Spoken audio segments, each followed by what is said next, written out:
Hello बच्चों, आज हम लोग बात कर रहे हैं ऑप्टिकल आइसोमेरिज्म के बारे में। ये आइसोमेरिज्म का फोर्थ लेक्चर होगा। ठीक है, तो ऑप्टिकल आइसोमेरिज्म जैसा कि नाम से ही समझ में आ रहा है, ऑप्टिक्स के बारे में बात हो रही है और ऑप्टिक्स का मतलब है लाइट के बारे में। तो सबसे पहले क्वेश्चन अराइज होता है, व्हाट इज लाइट? लाइट क्या है?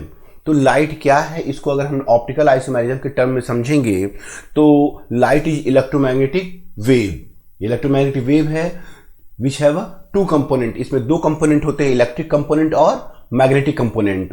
दोनों कंपोनेंट एक दूसरे के परपेंडिकुलर चलते हैं इन डायरेक्शन ऑफ देयर प्रोपोगेशन। देखिए यहां पर, यहां ध्यान दीजिएगा, यहां हम दिखा रहे सब मैग्नेटिक फील्ड कंपोनेंट के बारे में बात कर रहे हैं। ये देखेंगे, ये चल रही है, किस डायरेक्शन में चल रही है? ये चल रही है एक्स एक्सिस के पैरेलल, मतलब ऐसे, इस तरह से ऐसे मूव कर रही है। और ये है वेव के चलने का डायरेक्शन। तो इस डायरेक्शन में, जेड डायरेक्शन में, जेड एक्सिस की तरफ चल रही है और एक्स के पैरेलल ये वर्टिकली ऐसे ऐसे मूव कर रही है। ठीक है, ये एक कंपोनेंट की बात करें, मैग्नेटिक फील्ड कंपोनेंट। अब जब इलेक्ट्रिक फील्ड कंपोनेंट की बात करते हैं तो वो भी क्या है, देखेंगे वो भी जेड एक्सिस की तरफ मूव कर रही है। ठीक है, वो भी जेड एक्सिस की तरफ मूव कर रही है, लेकिन इसमें देखेंगे ये वाई एक्सिस के परपेंडिकुलर, मतलब ये परपेंडिकुलर, ठीक है, ये परपेंडिकुलर चल रही है। अब इसका मतलब दो कंपोनेंट हो गए। ठीक है, एक इलेक्ट्रिक फील्ड कंपोनेंट, एक मैग्नेटिक फील्ड कंपोनेंट, और दोनों ही, देखिए ध्यान दीजिएगा, जो लाइट होती है, लाइट में दोनों ही कंपोनेंट होंगे, मैग्नेटिक फील्ड कंपोनेंट भी होगा और इलेक्ट्रिक फील्ड कंपोनेंट होगा, और दोनों एक साथ चलते हैं एक दूसरे के परपेंडिकुलर। इसको यहां देखिए, आप इस चीज में ये देखेंगे कि यहां पर दोनों कंपोनेंट देखें, यहां पर ये वाली जो है वर्टिकल, मतलब हॉरिजॉन्टल है, और ये वाली जो कंपोनेंट है ये वर्टिकल है, और एक दूसरे के परपेंडिकुलर चलती जा रही हैं। क्लियर हो रहा है? तो ये तो था, हम बात कर रहे थे लाइट के बारे में। तो लाइट इलेक्ट्रोमैग्नेटिक वेव है जिसमें दो कंपोनेंट है, दोनों एक दूसरे के परपेंडिकुलर चलते हैं। तो अब हम कह सकते हैं कि लाइट क्या है? Simple, light is unpolarised light. ये एक अनपोलराइज्ड लाइट, इसको अनपोलराइज्ड लाइट कहेंगे, जो कि इलेक्ट्रोमैग्नेटिक वेव है, ऑसिलेट इन ऑल डायरेक्शन, चलती है तो सब डायरेक्शन में इसका होता है।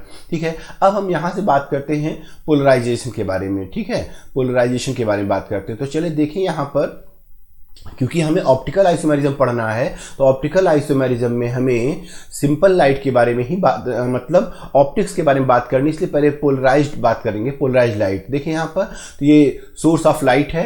अब ये सोर्स ऑफ लाइट, ये ग्लो कर रहा है बल्ब। ठीक है, अब यहां से ये देखेंगे, ये जो लाइट है ये सिंपल लाइट है, अनपोलराइज्ड लाइट है। ओके, ये अनपोलराइज्ड लाइट है। अब यहां पर देखें, दिस वन, ये पोलराइजर, ये पोलराइजर है। पोलराइजर का काम क्या है? पोलराइजर फिल्टर करता है। क्या फिल्टर करता है? सिंपल लाइट को पोलराइज लाइट में, मतलब इसकी ये वाली जो है मैग्नेटिक फील्ड कंपोनेंट, इसको एक रोक लेगा, जो कि देखिए यहां जो एक्सिस दिख रहा है, ये जो इसका, ये पोलराइजर का ये जो एक्सिस है, ये एक्सिस और ये एक्सिस पैरेलल हो जाएगा। इस वजह से क्या होगा, इस लाइट को तो अलाउ करेगा पोलराइजर, इस फील्ड कंपोनेंट को, इसको तो अलाउ करेगा, लेकिन इसको जो है, ये वाला जो है, इसको रोक देगा। जब देखिए यहां पर, अब ये देखेंगे, ये जो उसके एक्सिस के अकॉर्डिंग था, इसको तो अलाउ कर दिया। ठीक है, तो अब इस तरह की लाइट को हम क्या नाम दे देंगे? इसको नाम दे देंगे पीपीएल, प्लेन पोलराइज लाइट। यहां पर हम प्लेन लिख देते हैं, ये प्लेन है। ठीक है, प्लेन पोलराइज्ड लाइट। ओके, तो प्लेन पोलराइज्ड लाइट। अब हमें ऑप्टिकल आइसोमेरिज्म में पीपीएल, प्लेन पोलराइज्ड लाइट की रिक्वायरमेंट होगी। ठीक है, तो चलिए अब स्टार्ट करते हैं। सबसे पहले समझते हैं पोलारीमीटर। पोलारीमीटर क्या है? देखेंगे, पोलारीमीटर का काम होता है, और जो मैंने बताया भी, पोलराइजर उसका पार्ट था जो कन्वर्ट करता है सिंपल लाइट या अनपोलराइज्ड लाइट को पोलराइज्ड लाइट में, प्लेन पोलराइज्ड लाइट में। ओके, तो अब देखेंगे, और दूसरा काम क्या, इसमें एनालाइजर पार्ट होगा। ये पोलराइजर का पार्ट था, ये फर्स्ट वन, ये पोलराइजर पार्ट। ठीक है, और सेकंड का पार्ट है एनालाइजर। एनालाइजर क्या करता है? एनालाइज करता है कि रोटेशन को कितने डिग्री रोटेट हुआ, इसके बारे में। अब यहां चलिए समझते हैं इस बात को। देखिए यहां पर ये पोलराइजर हो गया, ये एनालाइजर हो गया। पोलराइजर का काम है कि ये अनपोलराइज्ड लाइट को, है ना, प्लेन पोलराइज्ड लाइट में कन्वर्ट करना, और इसका काम है डिग्री ऑफ रोटेशन का। तो देखें, अभी इसकी एक्सिस देखेंगे, यहां पर जो इसका एक्सिस है, ठीक है, और इसका जो एक्सिस है पैरेलल है। ठीक है, परपेंडिकुलर है, इसलिए ये जो लाइट यहां से क्रॉस कर रही है, ऐसे जा रही है, वही लाइट यहां से भी क्रॉस कर गई है। अब यहां तक तो समझ में आ गया है। अब हम क्या करेंगे, जब हम ऑप्टिकल आइसोमेरिज्म की बात करेंगे तो इस पोलराइजर और इस एनालाइजर, पोलराइजर और एनालाइजर के बीच में हम अपना केमिकल मींस जिसको मैं चेक करना है, जिसकी ऑप्टिकल एक्टिविटी को मैं फाइंड करना है, ठीक है, उसको रखते हैं। तो चलिए देखें, यहां पर ये देखेंगे, ये पोलराइजर, ये प्लेन पोलराइज लाइट, और यहां रखेंगे हम, देखिए सब्सटेंस रख रहे हैं, ये देखेंगे, ये है हमारा ऑप्टिकली एक्टिव सब्सटेंस है, ठीक है, ये हमारा ऑप्टिकली एक्टिव कंपाउंड हो गया है। अब हम यहां पर देखेंगे, अब ये जो करेगा, ये ऑप्टिकल एक्टिव कंपाउंड है, ये करेगा क्या, ये इस प्लेन पोलराइज लाइट को, ये देखिए प्लेन पोलराइज लाइट जो है, ठीक है, इसको क्या करेगा, ये टर्न अप करेगा, ये रोटेट करेगा। चलिए देखते हैं, ये देखेंगे रोटेट कर दिया, ऐसे रोटेट कर दिया, ठीक है। तो इसका मतलब इसमें, इस कंपाउंड में खासियत थी, किस बात की खासियत है, ये प्लेन पोलराइज लाइट पीपीएल को क्लॉकवाइज या एंटी क्लॉकवाइज रोटेट कर देता है। तो कितना रोटेट करेगा ये कैसे पता चलेगा, ये देखेंगे यहां पर थीटा एंगल से रोटेट कर दिया। अब ये थीटा एंगल से रोटेट कर दिया, थीटा एंगल से रोटेट कर दिया, तो इस बात को हम ऑब्जर्व करेंगे कैसे, ऑब्जर्वर यहां होगा, ठीक है, वो ऑब्जर्वर क्या करेगा, वो एनालाइज करेगा। ये देखिए, ये ऑब्जर्वर है, उसकी आंखें, उसने ऑब्जर्व किया कि ये थीटा डिग्री से यहां पर इसको रोटेट किया गया। तो ऐसे कंपाउंड को जो रोटेट कर देता है उसे हम क्या कहेंगे, ऑप्टिकली एक्टिव कंपाउंड, और उसकी इस प्रॉपर्टी को क्या नाम दे देंगे, ऑप्टिकल एक्टिविटी। तो चलिए देखें, यहां पर ऑप्टिकली एक्टिव कंपाउंड क्या होते हैं, which rotate plane polarised light and its properties called optical activity. यहां तक समझ में आ गया है, ठीक है। तो चलिए ऑप्टिकल एक्टिविटी समझ में आती है, तो अब आगे देखेंगे। ऑप्टिकल एक्टिव कंपाउंड्स दो टाइप के होंगे, types of OAC, optical active compound दो टाइप के हैं। First one is dextro rotatory and second is levo rotatory. तो देखेंगे अब यहाँ फर्स्ट वन डेक्स्ट्रो रोटेटरी, ये देखेंगे, ये प्लेन पोलराइज लाइट है, ठीक है, ये पीपीएल है और इसको ये रोटेट कर देगा। ये प्लेन पोलराइज लाइट को क्या किया इसने, ये प्लेन पोलराइज लाइट को किधर रोटेट किया, क्लॉकवाइज, ये है क्लॉकवाइज, थीटा एंगल से क्लॉकवाइज रोटेट किया, ठीक है। और ऐसे ही देखेंगे ये क्लॉकवाइज, और ऐसे ही देखेंगे यहां पर ये है प्लेन पोलराइज लाइट को इधर रोटेट किया एंटी डायरेक्शन में, ठीक है, ये तो क्लॉकवाइज रोटेट किया था ना। अब ये देखेंगे ये थीटा एंगल से रोटेट किया किधर, एंटी क्लॉकवाइज। तो इस तरह के कंपाउंड को, ये वाले कंपाउंड को हम क्या कहेंगे, प्लस या डी आइसोमर, और इस वाले को कहेंगे L R minus, okay, R या माइनस। तो ये दोनों क्या है, ऑप्टिकली एक्टिव कंपाउंड, एक क्लॉकवाइज एक एंटी क्लॉकवाइज, ठीक है। तो यहां से समझ में आ गई बात। तो देखिए अब आगे देखेंगे, यहां पर डिग्री ऑफ रोटेशन के बारे में बात कर रहे हैं। डिग्री ऑफ रोटेशन देखिए, यहां पर जो बताया ना, ये जो थीटा एंगल से रोटेट किया, अब ये थीटा की वैल्यू कितनी होगी, ये डिपेंड कर रहा है इतनी बातों पर। देखें तो यहां पर डिग्री ऑफ ऑप्टिकल रोटेशन, तो देखेंगे यहां मैंने बताया ये थीटा की वैल्यू है किन किन बातों पर डिपेंड करेगी, ठीक है। तो देखें थीटा की वैल्यू किन बातों पर डिपेंड करेगी, फर्स्ट वेवलेंथ पर। ये जो प्लेन पोलराइज्ड लाइट है पीपीएल है, पीपीएल, अब ये पीपीएल प्लेन पोलराइज्ड लाइट ये कौन सा वेवलेंथ की है, तो वेवलेंथ पर डिपेंड करता है। हम लोग पढ़ चुके हैं विबग्योर, ठीक है, विबग्योर पढ़ चुके हैं। तो देखें यहां पर ध्यान से, तो इधर जाने पर वेवलेंथ क्या होती जाती है, बढ़ती जाती है, ठीक है, वेवलेंथ इंक्रीज, तो वेवलेंथ बढ़ती जाती है। तो ध्यान रखने वाली बात क्या है कि जैसे रेड कलर है तो इसकी वेवलेंथ ज्यादा होगी, इसकी वेवलेंथ ज्यादा होगी, ठीक है, ऐसे इसका वेवलेंथ ज्यादा होगा यहां से यहां तक, ये देखेंगे, ठीक है, ये वेवलेंथ ज्यादा होगा। और वायलेट की अगर बात करें तो इसका वेवलेंथ क्या होगा, कम होगा, ठीक है, इसका वेवलेंथ कम होगा। तो जितना कम वेवलेंथ होगा उसमें मेजर करना आसान होता है कि वो कितना डिग्री से रोटेट किया है। इसका मतलब यहां पर अगर हम लोग ऑप्टिकल आइसोमेरिज्म को पढ़ रहे हैं तो हमें शॉर्टर वेवलेंथ को लेना चाहिए, ठीक है, शॉर्टर वेवलेंथ की लाइट्स को यूज करना चाहिए, समझ में आया है। चलिए दूसरा फैक्टर क्या है, टेम्परेचर। टेम्परेचर के बारे में भी बात करें तो देखें यहाँ पर जो ऑप्टिकली एक्टिव कंपाउंड है OAC है, ये OAC पर टेम्परेचर का इफेक्ट पड़ सकता है। मान लीजिए आप हाई टेम्परेचर पे ले रहे हैं तो हाई टेम्परेचर पे ये ऑप्टिकल एक्टिव कंपाउंड डीनेचर्ड हो सकता है, डिस्ट्रॉय हो सकता है, इसकी ऑप्टिकल एक्टिविटी खत्म भी हो सकती है। इस वजह से अलग अलग कंपाउंड के लिए टेम्परेचर का अलग अलग फैक्टर हो सकता है। ठीक है, अब बात करते हैं लेंथ ऑफ पोलरिमीटर। ये देखेंगे ये L है लेंथ, ये ठीक है। अब इसी में से ये लाइट जो क्रॉस करेगी, जो लाइट गुजर रही है, ये लाइट ये जो लाइट यहाँ से गुजरेगी, तो अगर इसका लेंथ बढ़ा देंगे तो इसको ट्रैवल करने में ज़्यादा टाइम लगेगा, तो वेवलेंथ जो डिग्री ऑफ रोटेशन है वो चेंज हो जाएगा। डिग्री ऑफ रोटेशन मतलब ये थीटा की वैल्यू चेंज हो सकती है। तो हर एक के केसेस में लेंथ अलग अलग होगा, तो यहाँ पर ये भी इफेक्टेड होगा। ठीक है, जितनी ज़्यादा लेंथ होगी उसका थीटा वैल्यू उतनी ज़्यादा इफेक्टेड होगी। अब देखते हैं नेक्स्ट कंसंट्रेशन। यहाँ पर जो हम ऑप्टिकल एक्टिव कंपाउंड ले रहे हैं उसकी कंसंट्रेशन भी ऑप्टिकल रोटेशन को इम्पैक्ट डालता है, उसको चेंज कर देता है। तो इसका मतलब हमने देखा कि डिग्री ऑफ ऑप्टिकल रोटेशन इन चार बातों पर डिपेंड कर रहा है। ठीक है, तो अब हम अगर एक फाइनल वैल्यू निकालना चाहे कि स्पेसिफिक वैल्यू निकालना चाहेंगे तो इनको कांस्टेंट रखते हुए अगर निकालते हैं तो देखेंगे ये फॉर्मूला निकालते हैं। यहाँ पर ये स्पेसिफिक रोटेशन है और ये नॉर्मल ऑप्टिकल रोटेशन है जो जिस भी कंडीशन पर है। तो देखें यहाँ पर थीटा, यहाँ पर ये क्या हो गया, ऑप्टिकल रोटेशन है। ये लेंथ L क्या है, लेंथ ऑफ पोलरिमीटर ट्यूब, और ये concentration of optically active compound, this one is a temperature and wavelength. तो इस वेवलेंथ पर और इस टेम्परेचर, इस वेवलेंथ पर जो जितनी वैल्यू आती थीटा की वो रखेंगे, लेंथ रखेंगे पोलरिमीटर की, और ये कंसंट्रेशन, तो हम क्या फाइंड कर पाएंगे, स्पेसिफिक रोटेशन। ठीक है, यहां समझ में आ गया है। तो अब देखते हैं यहां पर conditions for optical activity. Conditions for optical activity. अब ऑप्टिकल एक्टिविटी क्या है, अभी तो आपने देखा कि ये थीटा एंगल से रोटेट करता है, क्लॉकवाइज या एंटी क्लॉकवाइज। क्लॉकवाइज रोटेट करेगा तो डेस्टो रोटेटरी हो जाएगा, एंटी क्लॉक रोटेट करेगा तो लीवर रोटेटरी हो जाएगा। ठीक है, ये बात। तो अब ये किन तरह के कंपाउंड्स में देखिए, अभी मैंने कहा ना यहाँ पर कि यहाँ आपने क्या किया, ये क्या था, जस्ट मिनट, ये क्या, ये देखेंगे यहाँ आपने ये लाइट डाला है, प्लेन पोलराइज्ड लाइट डाला है। अब यहाँ पर ये जो ये देख रहे हैं, ये ऑप्टिकली एक्टिव कंपाउंड ले रहे हैं।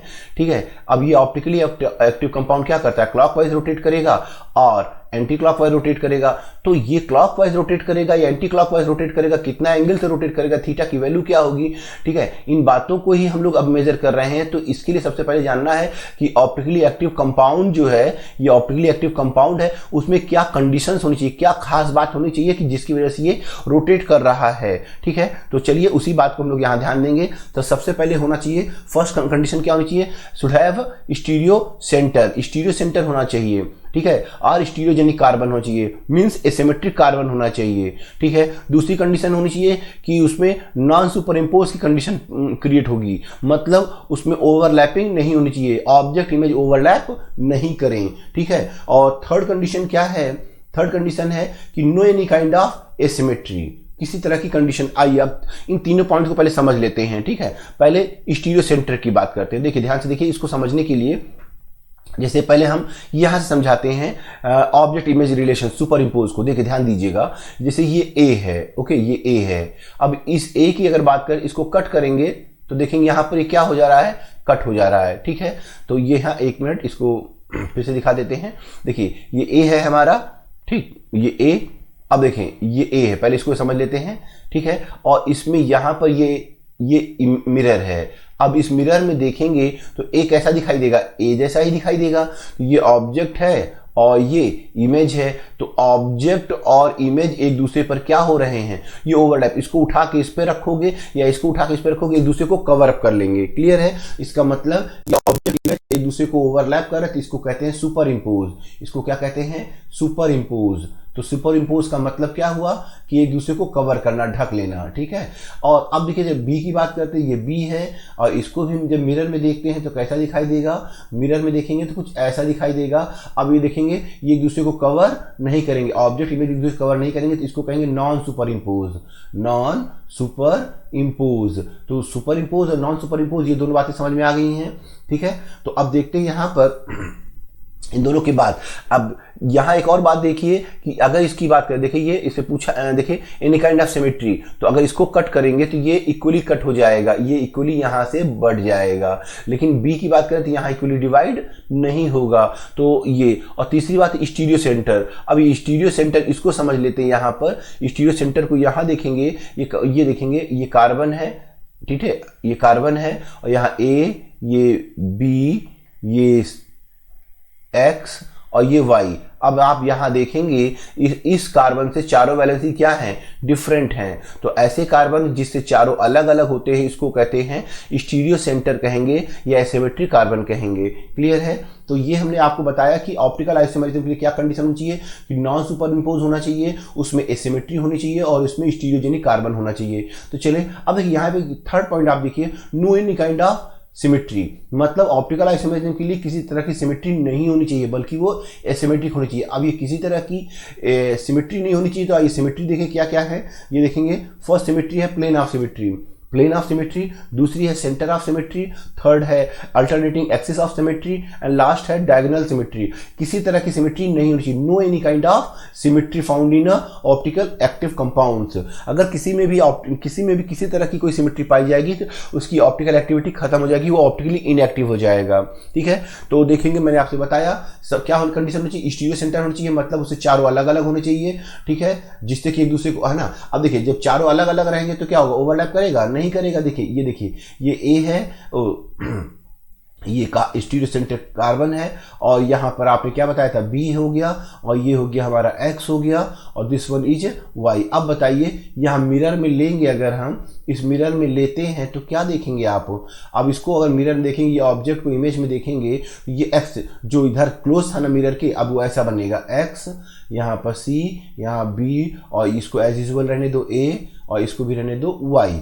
अब बताइए ये जो ऑब्जेक्ट है और ये जो इमेज है क्या एक दूसरे को ओवरलैप करेगा, नहीं करेगा। जब उठा के इसको फिट करोगे तो बी वाला किसके ऊपर आएगा, वाला एक्स के ऊपर, और ये जो एक्स होगा वो बी पर, तो ओवरलैप नहीं करेगा, कवर नहीं करेगा, नॉन सुपर इम्पोज कंडीशन आई है। क्यों आई है, क्योंकि इसमें ये क्या है, स्टीरियोजेनिक। अगर यहीं पर सपोज दैट ये देखेंगे यहाँ पर बी लेते, ये बी, ये ए, अगेन बी और यहाँ ए और यहाँ पर लेते हैं वाई।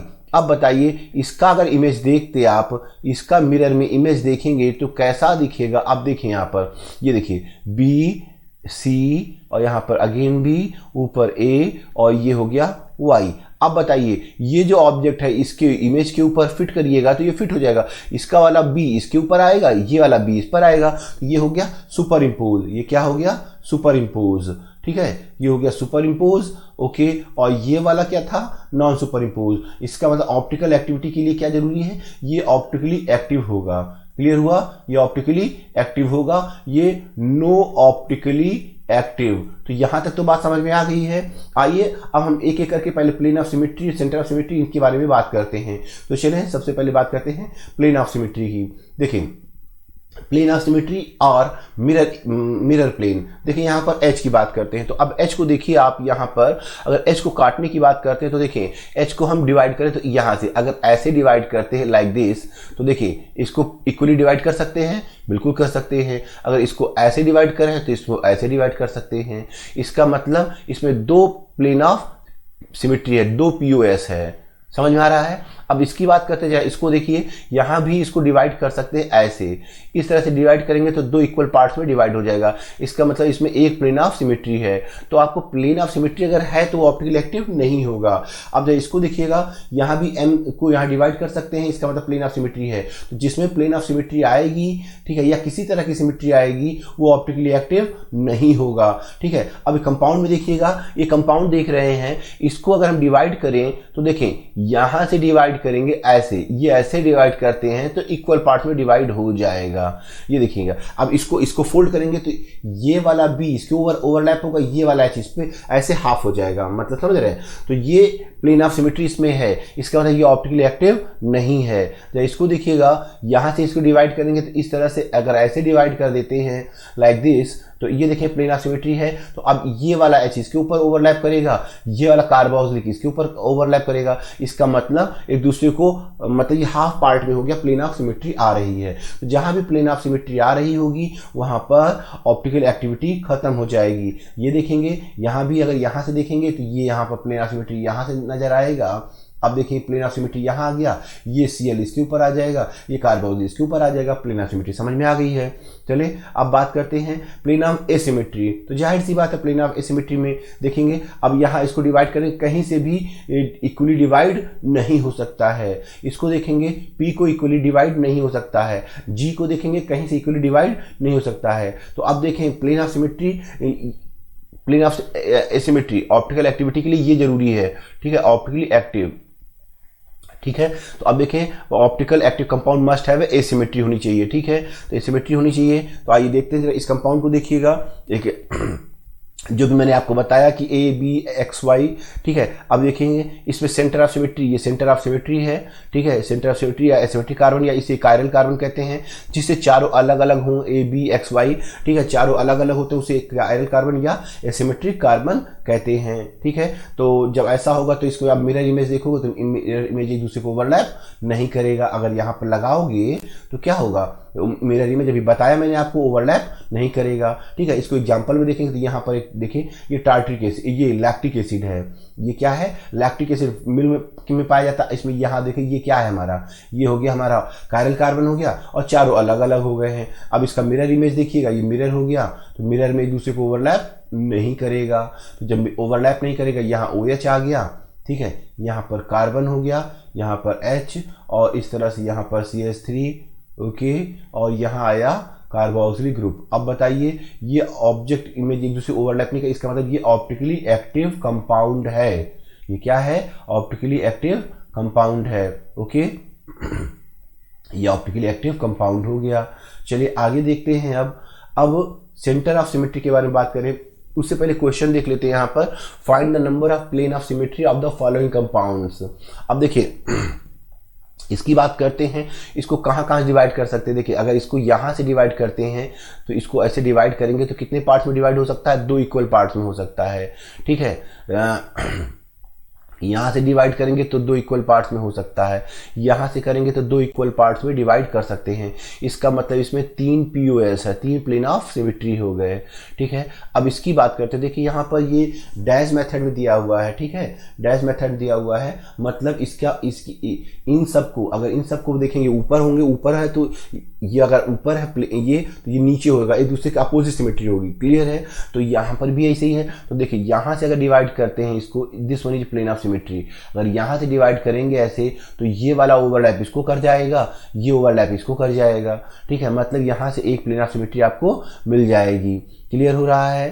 तो यहाँ एक प्लेन ऑफ सिमेट्री आपको मिल जाएगी, ओके। तो अब देखिए यहाँ के केस में बात करें तो यहाँ पर प्लेन ऑफ सिमेट्री कहाँ से मिल रही है, यहाँ से मिल रही है। ये देखेंगे अगर यहाँ से डिवाइड करेंगे इसको, तो यहाँ से डिवाइड करेंगे तो ये वाला प्लेन ऑफ सिमेट्री इसको ओवरलैप करेगा, ठीक है, ये इसके, ठीक है, एक ही प्लेन में आएंगे ना दोनों, और ये दोनों दूसरे प्लेन में आएंगे, एक साथ आएंगे, मतलब इसमें प्लेन ऑफ सिमेट्री यहाँ से मिल रही है, ठीक है।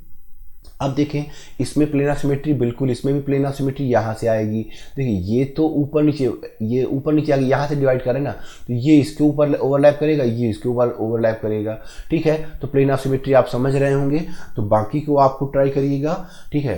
हाँ आपको बेसिकली देखिए यहाँ भी अगर कट करेंगे तो यहाँ से प्लेन ऑफ सिमेट्री यहाँ से मिलेगी, ओके, यहाँ से प्लेन ऑफ सिमेट्री यहाँ आ जाएगी, ओके।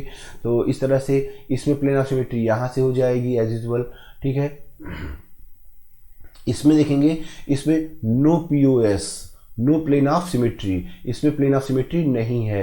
क्यों नहीं है? देखिए अगर इसको हम कहीं से डिवाइड करें, मान लीजिए यहाँ से डिवाइड करते हैं, सपोज दैट यहाँ से डिवाइड करते हैं, तो यहाँ से डिवाइड करेंगे तो ये देखिएगा ये देखिए ये बिलो प्लेन है, मान लीजिए बिलो है, ये एबव है, मतलब एबव और बिलो एक प्लेन में नहीं है, तो इसका मतलब ये ओवरलैप नहीं करेंगे। हाँ ये ओवरलैप कर सकते थे लेकिन ये ओवरलैप नहीं करेंगे, इसलिए प्लेन ऑफ सिमेट्री नहीं है। ओके, हाँ इसकी बात करें तो ये देखेंगे इसमें है, इसमें देखेंगे प्लेन ऑफ सिमेट्री है। क्यों है? क्योंकि इसमें ये देखेंगे ये बिलो अगर मान लेते हैं नीचे की ओर, ये भी तो डैश में है, ये भी बिलो हो जाएगा, इसका मतलब दोनों ओवरलैप करेंगे, और ये एबव है तो ये भी एबव है, इसका मतलब इसमें एक प्लेन ऑफ सिमेट्री मिल जाएगी। तो अब आप इस तरह से हमने समझ लिया है कि प्लेन ऑफ सिमेट्री के बारे में। अब बात करते हैं सेंटर ऑफ सिमेट्री के बारे में। सेंटर ऑफ सिमेट्री कहाँ मिलेगा? सेंटर ऑफ सिमेट्री आपको मिलेगा ऑर्गेनिक कंपाउंड्स में। कहाँ मिल इवन नंबर कंपाउंड्स में। अब ये इवन नंबर कंपाउंड्स ये देखेंगे एग्जांपल के तौर पर, ये देखेंगे यहाँ पर, ठीक है, इसमें देखेंगे अब यहाँ पर ये 4 नंबर है, चलिए नंबरिंग कर लेते हैं। नंबर 1, ये नंबर 1 कार्बन हो गया, ये नंबर 2 हो गया कार्बन, ठीक है, ये नंबर 3 हो गया, ओके, और ये नंबर 4 हो गया। अब देखिए यहाँ पर आप क्या देखिएगा कि नंबर 1 में जो है इसमें ए ऊपर है तो 3 में नीचे है, मतलब ये एक दूसरे को यहाँ पर ओवरलैप करेगा। मतलब ये देखेंगे यहाँ पर, ये देखेंगे सेंटर ऑफ सिमेट्री यहाँ जा रही है लाइक दिस, ये देखेंगे आ रही है ना सेंटर ऑफ सिमेट्री। ऐसे ही देखिएगा 4 और 2 में देखिएगा यहाँ x नीचे जा रहा है तो उसमें ऊपर है, तो यहाँ पर सेंटर ऑफ सिमेट्री आ रही है, ठीक है, ये सेंटर ऑफ सिमेट्री हो रही है, ये सेंटर ऑफ सिमेट्री हो रही है, ठीक है। तो यहाँ तो इस तरह से जिसमें सेंटर ऑफ सिमेट्री आएगी उस तरह के कंपाउंड में भी ऑप्टिकल एक्टिविटी नहीं होगी। तो ध्यान रखने वाली बात। चलिए एक और देख लेते हैं। अब यहाँ देखिए 6 कार्बन का, ये 4 कार्बन का, ये 6 कार्बन का है, यहाँ भी नंबरिंग कर लेते हैं। ये 1, ये 1, ये हो गया 2, ठीक है, ये 3, ये 4, ये 5,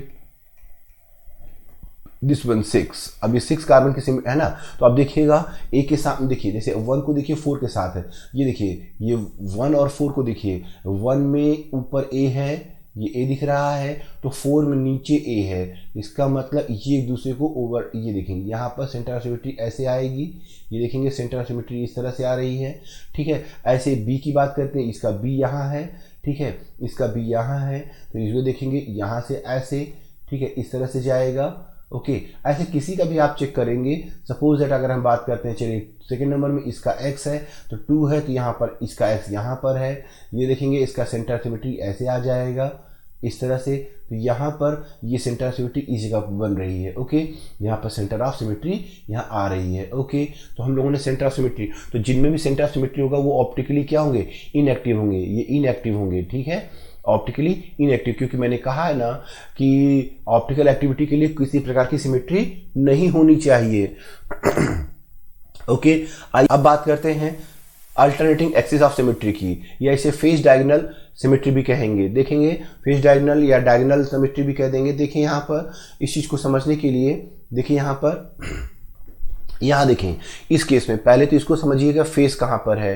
फेस जैसे कि यहाँ बात कर रहे हैं, ये देखेंगे ये वाला फेस, ये ए बी, ये देखें ये पूरा फेस दिख रहा है, पीछे का फेस है, ठीक है। तो इस फेस में आप देखिएगा ये जो ए है, यहाँ ए है, और इसी फेस के डायगोनल में यहाँ ए है, ये फेस डायगोनल हो रहा है इस तरह से, इसका कोना इसका कोना, नहीं समझे? यहाँ देखिए आगे वाले फेस को देखिएगा। अब ये वाई एक्स, अब यहाँ देखेंगे ये y इस y से मैच कर रहा है, डायगोनल फेस के डायगोनल, ये पूरा फेस था ना, इस फेस के डायगोनल पर ये आ रहा है, ये फेस हो गया पूरा, आगे का फेस था, फ्रंट फेस था इसमें ये, तो इसका मतलब फेस डायगोनल अगर होगा, ठीक है, तो इसको फेस डायगोनल। अब देखें यहाँ पर ये स्क्वायर के बारे में बात कर रहे हैं, तो देखेंगे पहले यहाँ पर देखेंगे number of folds, number of fold, ठीक है। तो नंबर ऑफ फोल्ड कैसे फाइंड करते हैं, यहाँ देखेंगे तो number of folds, just minute, ये देखेंगे तो यहाँ थीटा 360/थीटा। बताइए यहाँ पर अगर बात करते हैं थीटा, तो स्क्वायर की बात करते हैं, स्क्वायर में क्या हो जाएगा, 90 डिग्री होता है, तो यहाँ 90 रखेंगे, ठीक है। तो जब 90 रख देंगे यहाँ पर, चलिए 90 रख देते हैं, तो कितना 4, तो इसका मतलब इसमें 4, देखिए 4 टाइम्स के बाद, ध्यान दीजिएगा, अब इसमें अगर 4 बार रोटेट करेंगे तो 4 बार के बाद ये रिपीट कर जाएगा। देखिए यहाँ पर अब आप यहाँ देखेंगे, ये देखिए 90 डिग्री रोटेट किया ना, जैसे 90 डिग्री रोटेट किया तो क्या देखा आपने, अब ये देखिए 90 डिग्री रोटेट करने से, ये देखिए 90 डिग्री रोटेट किया आपने, तो ये जो ए बी ये वाला मतलब नंबर डाल देते हैं, नंबर 1 कार्बन, ये नंबर 2 कार्बन, ठीक है, ये नंबर 3 और ये नंबर 4। अब नंबर 1 कहाँ था, ये नंबर 1 यहाँ से यहाँ आ गया, ये नंबर 1 यहाँ आ गया, और नंबर 2 कहाँ चला गया, 2 यहाँ था ना, अब यहाँ आ गया, सब 90 डिग्री रोटेट, और 2 वाला 3 हो गया, 3 वाला अब ये देखिए यहाँ 4 हो गया, तो ये 90 डिग्री रोटेट किया। अगर फिर 90 डिग्री रोटेट करेंगे तो देखें कहाँ आएंगे, अब बताइए 90 डिग्री रोटेट करने पर बताइए ये 1 कहाँ आएगा, यहाँ आ जाएगा 1, ठीक है, 1 यहाँ आ गया, 2 यहाँ चला गया, 3 यहाँ आ गया, ओके, और 4 यहाँ आ गया। अब फिर देखिए 90 फिर रोटेट करेंगे अगर आप, तो अब देखेंगे अब यहाँ पर 1 यहाँ आ गया, ये 1 हो गया, ठीक है, 2 हो गया, ओके, और ये 3 हो गया, और ये 4 हो गया। तो अब देखिए अब यहाँ तक हो गया। अगर फर्दर आप 90 डिग्री रोटेट करते हैं, अगर फिर 90 डिग्री रोटेट करेंगे तो क्या होगा, अगर फिर 90 डिग्री रोटेट करेंगे तो क्या होगा, ये वाला 1 यहाँ आ जाएगा, मतलब ये फिर से बन जाएगा पहला इमेज, पहला वाला बन जाएगा, ठीक है। तो ये इस तरह से अगर बाय द वे 5 का होता, सपोज दैट यहाँ पे कोई कंपाउंड लेते अगर 5 का होता इस तरह से, ठीक है, तो अब क्या इसमें कितने फोल्ड बनते, तो 360 डिवाइड बाय 70, 360 डिवाइड बाय यहाँ पर इसमें कितना एंगल होता है 72 का, तो यहाँ 5 फोल्ड का बनता। अगर ये चीज़ 3 का लेते, ये देखेंगे 3 का लेते, ये हमारा अल्टरनेट एक्सिस हो गया, तो यहाँ 120 का एंगल यहाँ 60 का बनता है ना, तो 360 बाय 60 तो कितना 6 फोल्ड में आ जाता। तो नंबर ऑफ फोल्ड, कितने फोल्ड के बाद वो रिपीट करेगा, अपने ओरिएंटेशन को रिपीट करेगा, उसके बारे में यहाँ बात बता रहे हैं, ठीक है। तो इस तरह से हम लोगों ने इसको भी समझ लिया है।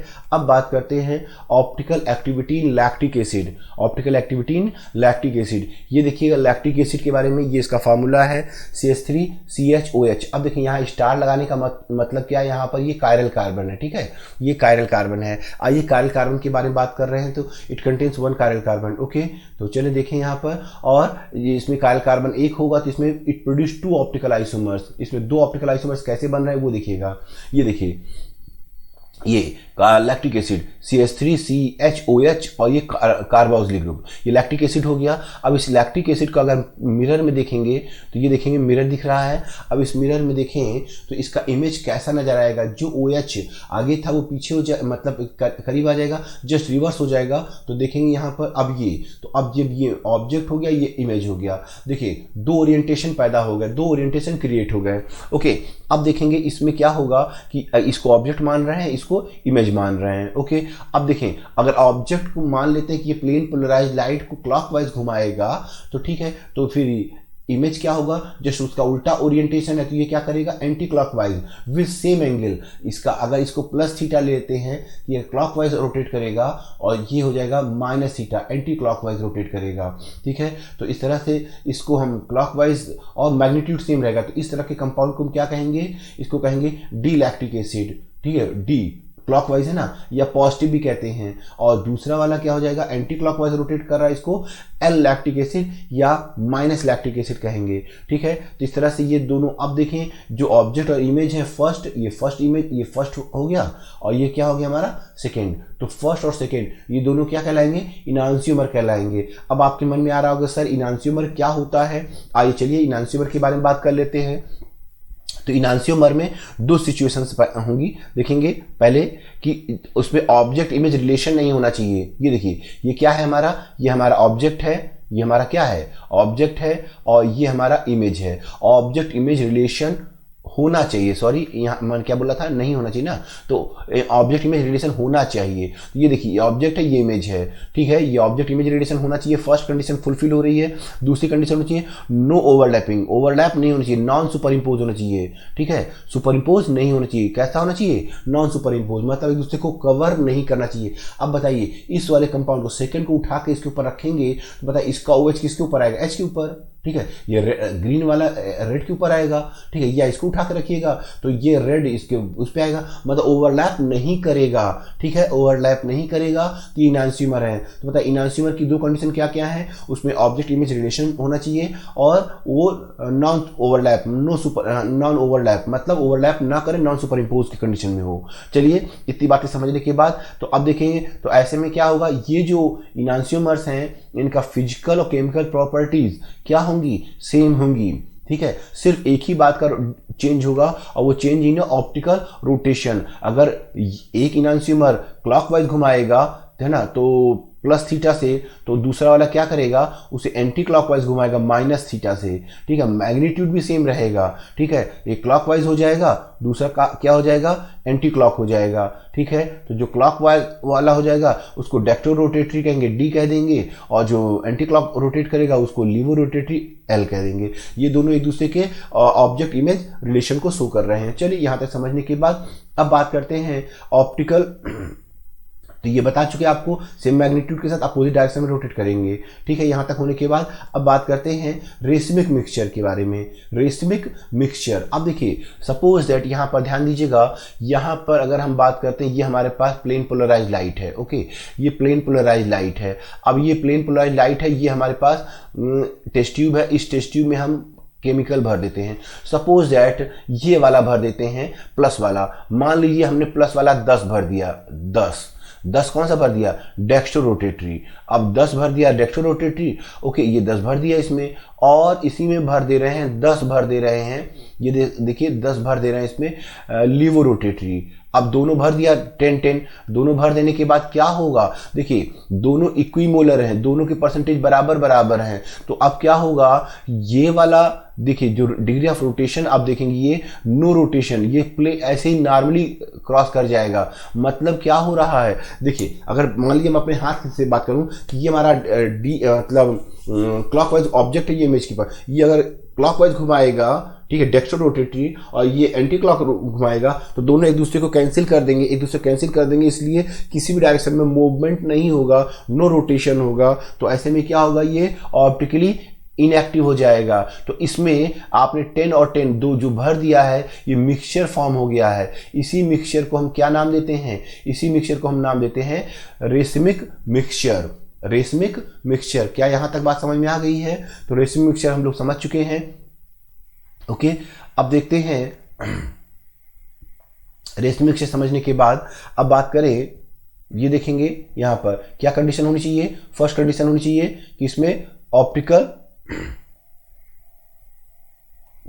फर्स्ट कंडीशन होनी चाहिए, क्या होनी चाहिए कि इसमें इक्विमोलर होना चाहिए डी और एल का, ठीक है, इक्वल परसेंटेज होना चाहिए, ठीक है। 50% ये होना चाहिए और 50% दिस वन, दोनों 50-50% होने चाहिए। चलिए दूसरी कंडीशन क्या देखा कि ये ऑप्टिकली क्या होंगे, इनएक्टिव होंगे। क्यों ऑप्टिकली इनएक्टिव होंगे, एक क्लॉकवाइज घुमाएगा, ठीक है, एक क्लॉकवाइज घुमाएगा और दूसरा क्या घुमाएगा, एंटी क्लॉकवाइज घुमाएगा। दोनों एक दूसरे को क्या कर रहे हैं, कैंसिल कर रहे हैं, ठीक है। तो इसको क्या कहते हैं, एक्सटर्नल कैंसिलेशन। तो रेसमिक मिक्सचर क्या होते हैं, ऑप्टिकली इनएक्टिव, इसमें इक्विमोलर में होते हैं, ठीक है। तो अब देखें जैसे इस वाले एग्जांपल में देखेंगे, फर्स्ट और सेकंड पेयर जो है, अगर दोनों को मैंने भर दिया, ये क्या कहलाया, रेसमिक मिक्सचर, ठीक है। यहां तक समझ में आ गया है। अब बात करते हैं optical activity in tartaric acid. Tartaric acid, इसके बारे में बात करते हैं। तो ये टार्टरिक एसिड देखेंगे आप। अब आप टार्टरिक एसिड को देखेंगे तो यहाँ पर आपको 2 स्टार लगे हुए दिख रहे हैं। इसका मतलब टार्टरिक एसिड में 2 कायरल कार्बन होगा, ठीक है, यहाँ पर 2 कायरल कार्बन होगा। चलिए इसके बारे में बात करते हैं। अब यहाँ पर देखेंगे जब 2 कायरल कार्बन होगा, ठीक है, तो जब 2 कायरल कार्बन होगा तो अब इस सिचुएशन में देखें यहाँ पर इसमें कितने 4 आइसोमर्स बनेंगे। देखेंगे इसमें 2 की पावर n, यहाँ n क्या है, नंबर ऑफ कायरल कार्बन। जब ये वैल्यू नंबर 2 लगाओगे तो 2 की पावर 2, तो 4 कायरल कार्बन बनेंगे। आइए देखते हैं इसके 4 कायरल कार्बन कैसे बन रहे हैं। अब वो देखेंगे, ठीक है, वहां देखेंगे इस केस में तो ये कायरल कार्बन देखिए यहाँ पर ये कायरल कार्बन है, इसमें OH अलग अलग है, कार्बोक्सिलिक ग्रुप है, ये पूरा एक ग्रुप हो गया। तो इसमें 2 कायरल कार्बन नजर आ रहे हैं। आइए देखिए इसके आइसोमर्स देखते हैं। ये या मिरर में देखेंगे तो मिरर में इसका जस्ट उल्टा हो जाएगा, ठीक है। तो दो आइसोमर्स तो ऐसे बना लिया। अब देखिए इसमें नंबरिंग कर लेते हैं, नंबर कार्बन डाल देते हैं, ये कायरल कार्बन नंबर। चलिए अब नंबरिंग कर लेते हैं। ये हमारा हो गया फर्स्ट कायरल कार्बन और ये हो गया हमारा सेकंड कायरल कार्बन। अब देखेंगे हम क्या करें, किसी एक को रोटेट करेंगे। देखिए सपोज अगर हम 2 को रोटेट कर देते हैं, देखिए यहाँ पर 2 को रोटेट करते हैं तो कुछ ऐसा दिखेगा। फर्स्ट को रिमेन सेम, देखिए एच ओ एच इधर है, ये लेफ्ट साइड है, ये राइट साइड है, तो यहाँ भी लेफ्ट साइड है और ये राइट साइड है। लेकिन आप जब देखिए यहाँ पे मैंने क्या किया, इसको फ्लिप कर दिया सेकंड वाले को, ये एच घूम के इधर आ गया और ओ एच घूमकर इधर आ गया ये। तो अब आप देखें इसका भी मिरर इमेज देखेंगे तो ये देखेंगे यहाँ मिरर इमेज इस तरह से। अब देखेंगे यहाँ मिरर इमेज आ गया, ठीक है। तो अब आप देखेंगे इसके 4 टार्ट्रिक एसिड के 4 ऑप्टिकल आइसोमर्स फॉर्म हो रहे हैं, ये 4 ऑप्टिकल आइसोमर्स बन रहे हैं, ओके। अब इन 4 में से ये वाले इसकी पहले बात करता हूँ। तो ये देखेंगे इसको ऑब्जेक्ट कह रहे हैं, ये इसका इमेज हो गया, ऑब्जेक्ट इमेज हो गया। अब देखेंगे अगर ये वाले की बात करें, ये रोटेट कर रहा है क्लॉकवाइज, ठीक है, ये रोटेट कर रहा है किधर, क्लॉकवाइज, ओके, ये क्लॉकवाइज रोटेट कर रहा है, ठीक है। तो इसको वाले को क्या कहेंगे, डेक्स्ट्रो रोटेटरी। इस क्लॉकवाइज रोटेट कर इसको क्या कहेंगे, डेक्स्ट्रो रोटेटरी या डी टार्ट्रिक एसिड। अब जो इमेज की बात कर रहे हैं जरा इसको देखेंगे, यहाँ पर ये एंटी क्लॉकवाइज रोटेट करेगा। जब एंटी क्लॉकवाइज रोटेट करेगा तो इसको क्या नाम देंगे, इसको नाम देंगे एल टार्ट्रिक एसिड। तो आपने देखा फर्स्ट आइसोमर और सेकेंड आइसोमर ये दोनों ऑप्टिकली एक्टिव हो गए, एक क्लॉकवाइज एक एंटी क्लॉकवाइज रोटेट करेंगे प्लेन पोलराइज लाइट को। अब हम इसकी बात करते हैं, थर्ड की बात करते हैं और फोर्थ की बात करते हैं। जरा ध्यान दीजिएगा, इसमें आपको प्लेन ऑफ सिमेट्री नजर आ रही होगी। आप देखिए कहां पर प्लेन ऑफ सिमेट्री है, यहां देखिएगा, ये है प्लेन ऑफ सिमेट्री। यहां से कट करेंगे तो ये वाला पोर्शन इसको ओवरलैप करेगा, है ना, समझ में आ गया होगा। ये इसको ओवरलैप करेगा, ये इसको ओवरलैप करेगा। इसका मतलब इसमें प्लेन ऑफ सिमेट्री होने की वजह से अब ये क्या हो जाएंगे, ये प्लेन ऑफ सिमेट्री होने की वजह से क्या हो जाएंगे, ये ऑप्टिकली इनएक्टिव हो जाएंगे। ऑप्टिकली इनएक्टिव कैसे हो जाएंगे, इसका अपर हाफ पार्ट, ऊपर का जो हाफ पार्ट है, ऊपर का हाफ पार्ट अगर क्लॉकवाइज रोटेट कर रहा है तो नीचे का हाफ पार्ट ये एंटी क्लॉकवाइज रोटेट करेगा। दोनों एक दूसरे के अपोजिट रोटेट कर रहे हैं जो कि एक दूसरे को कैंसिल कर देंगे। यही सिचुएशन यहाँ भी आएगी, फोर्थ में भी देखिएगा। तो इसका मतलब इसमें देखिए ये ऑप्टिकली क्या हो गया, इनएक्टिव हो गया। ये भी क्या है, ऑप्टिकली इनएक्टिव, क्योंकि इसका अपर हाफ पार्ट और लोअर हाफ पार्ट एक दूसरे को कैंसिल कर रहा है। तो इस तरह के कंपाउंड ऑप्टिकली इनएक्टिव होते हैं जिन्हें हम लोग मीजो कंपाउंड कहेंगे। क्या कहेंगे, मीजो कंपाउंड कहेंगे। और ये एक दूसरे को कैंसिल करना, ये हो गया इंटरनल कैंसिलेशन, ठीक है। तो इसको हम मीजो कंपाउंड कहेंगे। मीजो कंपाउंड में प्लेन ऑफ सिमेट्री होती है, अपर हाफ पार्ट में optical rotation lower half part के ऑप्टिकल रोटेशन से जस्ट अपोजिट होता है। क्लियर हो गया, मीजो कंपाउंड समझ में आ गया है। तो आइए बात करते हैं, ये ऑप्टिकल इनएक्टिव भी होते हैं।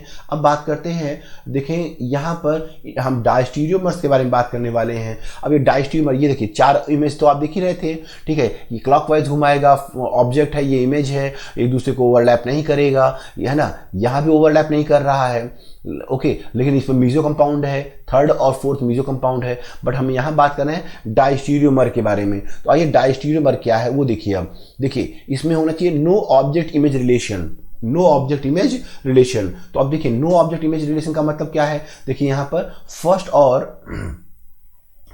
और थर्ड, देखिए फर्स्ट और सेकंड, तो ये मिरर है ना, तो ये ऑब्जेक्ट हो गया, ये ऑब्जेक्ट हो गया, तो ये इमेज हो गया। तो यहाँ पर ये ऑब्जेक्ट इमेज तो है, ठीक है। ऐसे इस थर्ड की बात करते हैं, ये ऑब्जेक्ट हो गया और ये इमेज हो गया। ऑब्जेक्ट इमेज तो है, लेकिन जरा देखेंगे फर्स्ट को कंपेयर करिए थर्ड से, ये फर्स्ट को थर्ड से करिए तो फर्स्ट थर्ड ऑब्जेक्ट इमेज नहीं है, ठीक है। अब फर्स्ट थर्ड नहीं है, फर्स्ट फोर्थ नहीं है, तो ऑब्जेक्ट इमेज नहीं होनी चाहिए, पहली कंडीशन है, ठीक है। दूसरी कंडीशन होनी चाहिए नॉन ओवरलैप, नो ओवरलैपिंग, मतलब नॉन सुपर इम्पोज होना चाहिए। तो आइए देखिए फर्स्ट को उठा कर रखिए, जब फर्स्ट को थर्ड से रखेंगे तो देखेंगे फर्स्ट और थर्ड को कंपेयर कर रहे हैं, फर्स्ट थर्ड को कंपेयर करेंगे तो देखिए क्या दिख रहा है, ये देखेंगे COOH और यहाँ पर OH और यहाँ H, दिस वन OH और यहाँ OH, ओके।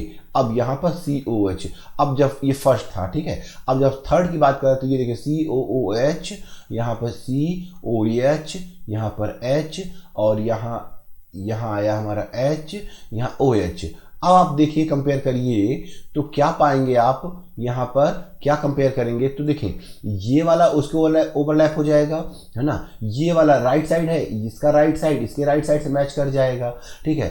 इसका लेफ्ट साइड लेफ्ट से, लेकिन यहाँ पर देखेंगे इसका जो राइट है इस वाले मिरर फर्स्ट में, और यहाँ पर इसका राइट OH है, एक दूसरे को ओवरलैप नहीं करेगा, मतलब लोअर हाफ पार्ट यहाँ पर ओवरलैप नहीं कर रहा है। तो ओवरऑल ये कंपाउंड फर्स्ट और थर्ड एक दूसरे को ओवरलैप नहीं करेगा। तो जिसमें ये कंडीशंस आ जाएं, कि ऑब्जेक्ट इमेज रिलेशन हो और ओवरलैप नहीं करते हैं, उन्हें ही हम डायस्टीरियोमर्स कहते हैं। अब ये जो डायस्टीरियोमर्स हैं, ध्यान दीजिएगा कि फर्स्ट की बात करें और थर्ड की बात करें, ठीक है, तो फर्स्ट थर्ड या सेकेंड की बात करें, सेकेंड और थर्ड भी देखेंगे, सेकेंड और थर्ड भी एक दूसरे को ओवरलैप नहीं करेंगे, नो ऑब्जेक्ट इमेज रिलेशन और नो ओवरलैपिंग। तो ये सब क्या कहलाएंगे, इनांसियोमर। अब इनांसियोमर में क्या होता है, देखें केमिकल प्रॉपर्टी सेम होगी, स्लाइटली डिफरेंट फिजिकल प्रॉपर्टी में mainly melting point, boiling point, crystallization, इन सब में चेंजेस आते हैं, स्लाइटली डिफरेंस आ जाएंगे डायस्टीरियोमर में। हाँ तो देखें जैसे फर्स्ट सेकेंड, ये क्या है, फर्स्ट सेकेंड, ध्यान दीजिएगा ये फर्स्ट एंड सेकेंड ये ऑब्जेक्ट इमेज है, ठीक है, या थर्ड और फोर्थ ये देखेंगे, ये हमारे क्या हो गए, ये इनांसियोमर हो गए, ये हमारे क्या हो गए, इनांसियोमर, क्योंकि इसमें, ठीक है, इनांसियोमर हो गए। ओके, अब इसकी बात करते हैं first and first third, okay, second third, ये जो पेयर है, ऐसे ही बात करते करेंगे second fourth, first fourth, second fourth, ये जो पेयर्स देख रहे हैं, ये जो हैं ये हो गए डायस्टीरियोमर। तो हम लोगों ने इनांसियोमर भी समझ लिया है, कौन सी इनांसियोमर है, कौन डायस्टीरियोमर है, ये डायस्टीरियोमर्स हैं, ठीक है। तो इस तरह से हमने इनांसियोमर, अब देखें इनमें देखेंगे इनकी फिजिकल प्रॉपर्टीज और केमिकल प्रॉपर्टी सेम हो जाएगी, ठीक है, इसमें फिजिकल प्रॉपर्टी डिफरेंट है, केमिकल सेम रहेगी। तो चलिए डायस्टीरियोमर समझ लिया है। अब बात करते हैं रेसिमाइजेशन के बारे में। What is racemisation, formation of racemic mixture. Racemic mixture अभी मैंने बताया, रेसिमिक मिक्सचर क्या होता है, डी इक्विमोलर ऑफ डी और एल, प्लस और माइनस, यही है हमारा रेसिमिक मिक्सचर। तो अब इसको बनाने की बात करते हैं, चलिए देखते हैं इसको बनाने के दो मेथड देखेंगे।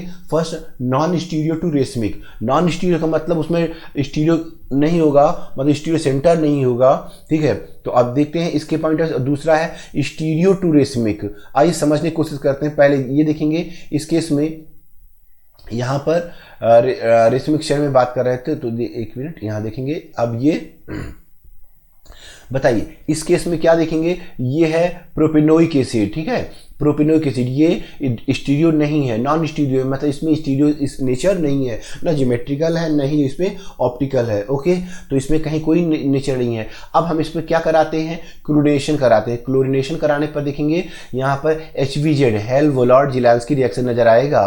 अब HVZ रिएक्शन में क्या देखें, ये अल्फा है, अब यहाँ पर HVZ, हेल-वोलार्ड-जेलांस्की, यहाँ होगा इसका एक H यहाँ हटा के इसके साथ ये इसका एक H, इसका HCl बना लेगा और एक Cl यहीं पर आकर लग गया।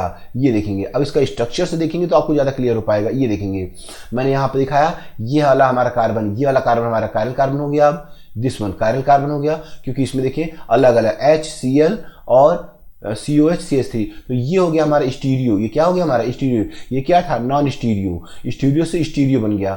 अब देखें अगर इसकी बात करते हैं, सपोज ये S से OH इधर घुमाएगा, मतलब ये क्लॉकवाइज घुमाएगा, तो ये क्या हो जाएगा, एंटी क्लॉकवाइज घुमाएगा।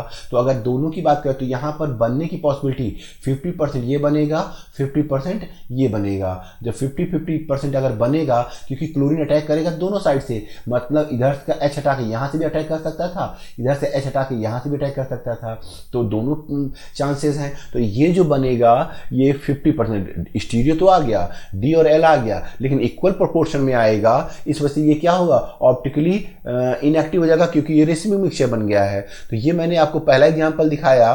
चलिए एक एग्जांपल और देखते हैं। अब आप ये देखिएगा इस केस में ये है ब्यूटीन 2, ब्यूटीन 2 में HBr को ऐड करा रहे हैं। अब देखेंगे हम नंबरिंग कर लेते हैं यहाँ पर, ये 1, ये 2, ये 3, ये 4। ओके, अब मान लेते हैं ये जो HBr का ब्रोमीन है ये यहाँ पर जुड़ जाता है, ठीक है, यहाँ पे जुड़ जाएगा, H यहाँ जुड़ जाएगा, यहाँ ब्रोमीन जुड़ जाएगा, ठीक है, तो CHBr हो जाएगा, ये CHBr हो जाएगा, यहाँ H जुड़ जाएगा तो CH2 हो जाएगा। तो ये देखिए ये कायरल कार्बन बन गया, एसिमेट्रिक कार्बन यहाँ आ गया। अब एसिमेट्रिक कार्बन आ गया तो इसके अटैक करने के चांसेस, ध्यान दीजिएगा, इसमें अटैक करने के चांसेस इधर 50-50 है, तो इसका मतलब यहाँ भी रेशमी मिक्सचर बनेगा। ये देखेंगे ये हमारा कायरल कार्बन हो गया था, इस कायरल कार्बन में देखेंगे यहाँ पर कायरल कार्बन हो गया, इसमें 50% ये बनेगा, 50% ये बनेगा, मतलब रेशमी मिक्सचर बन जाएगा। ये भी कैसा था, ये नॉन स्टीरियो था, इसमें कोई स्टीरियो नेचर नहीं था, लेकिन यहाँ स्टीरियो नेचर आ गया। डेक्स्ट्रो और लीवो के बारे में आ गई बातें, मतलब स्टीरियो सेंटर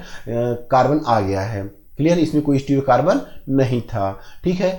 अब देखते हैं यहाँ पर एक एग्जांपल और ले लेते हैं। इस एग्जांपल में देखें ये ब्यूटेनॉन 2। अब ब्यूटेनॉन 2 का रिडक्शन करते हैं लिथियम एल्युमिनियम हाइड्राइड से, तो देखें यहाँ एक H यहाँ लगा दीजिए, एक H यहाँ लगा दीजिए, CH हो जाएगा, एक H यहाँ लगा दीजिए, OH हो जाएगा। तो जैसे ही इसे एक H लगाएं, ये देखिए CH हो गया, OH हो गया। अब जैसे ही ये किया तो ये वाला कार्बन क्या हो गया, ये हो गया हमारा स्टीरियोजेनिक कार्बन, मतलब स्टीरियो सेंटर हो गया, एसिमेट्रिक कार्बन हो गया।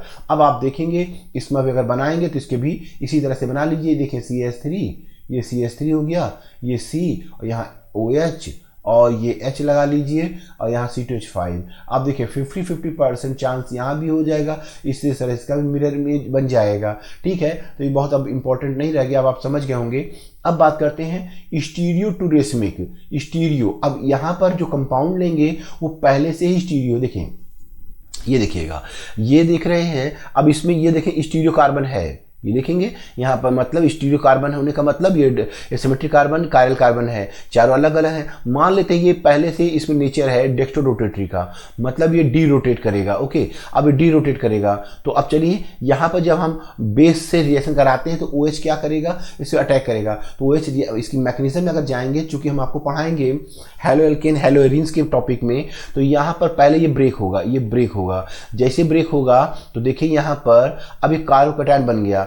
अब ये जो कार्बोकैटायन बन गया, ये कार्बोकैटायन कैसा बन गया है, ये कार्बोकैटायन बन गया है sp, इसमें कौन सा हाइब्रिडेशन हो गया sp2, और sp2 हो जाएगा तो ट्राइगोनल प्लेनर बन जाएगा। अब ये फ्लैट बन गया, ये ट्राइगोनल प्लेनर स्ट्रक्चर आ गया। तो जब ये ट्राइगोनल प्लेनर स्ट्रक्चर बन जा रहा है तो अब देखिए यहाँ पर ये OH यहाँ से अटैक करेगा। अब OH जो अटैक करेगा, इसके पास दो पॉसिबिलिटी है, इधर से अटैक करेगा, जिधर से अभी मैंने क्लोरीन को तोड़ के हटाया है, यहाँ से हटाया ना फ्रंट साइड, तो इसको कहते हैं फ्रंट अटैक, इसको कहेंगे फ्रंट अटैक, ठीक है, जो कि 50% चांस है। दूसरा अगर बैक साइड से अटैक करता तो इसको क्या कहेंगे, बैक अटैक, रियर अटैक, 50% ये। तो अगर इधर से जुड़ेगा तो ये अपना OH यहीं लग जाएगा, इसका मतलब जहां Cl लगा था सिर्फ वहीं पर OH लग गया, मतलब अपने स्टीरियो नेचर को मेंटेन रखेगा। ये देखिएगा यहाँ पर ये जो Cl था अब यहाँ क्या लग गया है, यहाँ OH लग गया है, यहाँ OH लग गया है, मतलब अगर ये D था तो ये भी क्या रहेगा, D रहेगा।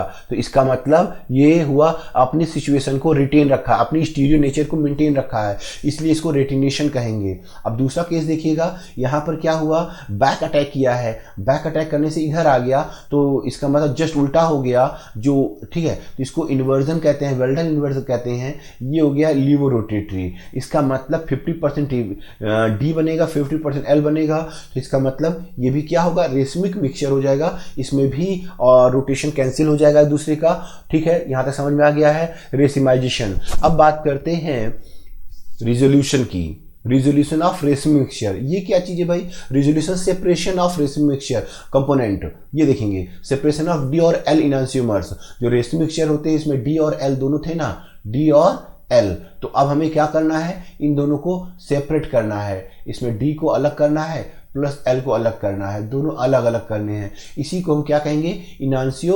रिजोल्यूशन। आइए रिजोल्यूशन के बारे में अब और देखते हैं। तो इसमें कौन सा मेथड है, पहला है मैकेनिकल मेथड। मैकेनिकल मेथड में क्या करते हैं कि अगर हमारे पास सपोज है, ये देखेंगे यहाँ पर हमारे पास कंपाउंड है और ये मिक्सचर है, इसको हम क्रिस्टलाइज कर लेंगे। जब क्रिस्टलाइज करेंगे तो क्रिस्टल्स जो होंगे, अब इसमें दोनों टाइप के क्रिस्टल होंगे, डी वाले भी क्रिस्टल्स होंगे, ये देखेंगे डी वाले क्रिस्टल्स भी होंगे और इसमें एल वाले क्रिस्टल भी होंगे। तो अब ये जो हैं इनके हैंड पिकिंग मेथड से क्रिस्टल्स को आइडेंटिफाई कर पाएंगे और हम हैंड पिकिंग मेथड, इसको हैंड पिकिंग मेथड कहेंगे और उससे हम लोग इसको सेपरेट कर पाते हैं। तो ये बहुत इंपॉर्टेंट नहीं है, ठीक है। चलिए दूसरा है बायोलॉजिकल मेथड। इस बायोलॉजिकल मेथड में क्या करते हैं, ये हमारे पास कंपाउंड है। अब इस कंपाउंड में देखिए यहाँ पर सपोज दैट ये देखिए कंपाउंड है, इसमें डी और एल दोनों है, ठीक है। अब इसमें हम सपोज कोई एंजाइम डालते हैं प्लस बी एंजाइम। अब ये प्लस बी एंजाइम क्या करेगा, इसके किसी, देखिए ध्यान दीजिए ये मिक्सचर है ना, अब इसमें से किसी एक कंपोनेंट को खा जाएगा, मतलब डिस्ट्रॉय कर देगा। सपोज है बी वाला डी के साथ रिएक्ट कर गया तो बी और डी के साथ रिएक्ट करके इसको डिस्ट्रॉय कर देगा और हमारा एक जो रहेगा लीवो वाला वो हमारा रह जाएगा, लीवो रह जाएगा क्योंकि यहाँ पर डी और बी का इंटरेक्शन हो गया, डी और ये एंजाइम है बी तो रिएक्ट कर गया। तो इस तरह के बायोलॉजिकल मेथड में क्या होता है कि हमारा एक टाइप का इनांशियोमर खत्म हो जाता है, ठीक है। ध्यान रखेंगे इसमें इस तरह से सिचुएशन बनती है बायोलॉजिकल में, ठीक है। यही कॉन्सेप्ट के हिसाब से हम लोग कई एंटीसेप्टिक्स या कई ऐसी मेडिसिन लेते हैं जो हमारे बायोलॉजी, मतलब जो हमारे यहाँ के बॉडी में बैक्टीरिया वगैरह होते हैं उसको डिस्ट्रॉय करने के लिए ये मेथड इस्तेमाल किए जाते हैं, ठीक है। अब देखते हैं थर्ड केमिकल मेथड। ये केमिकल मेथड में देखिए हम समझ लेते हैं यहाँ पर हमारे पास एक रेसमिक मिक्सचर है कार्बोक्सिलिक एसिड का, ठीक है। अब उसके अंदर प्लस कार्बोक्सिलिक एसिड मतलब डी कार्बोक्सिलिक एसिड और लिवोरोटेटरी माइनस कार्बोक्सिलिक एसिड, दोनों कार्बोक्सिलिक एसिड। सपोज ये देखिए मिक्सचर है, ठीक है।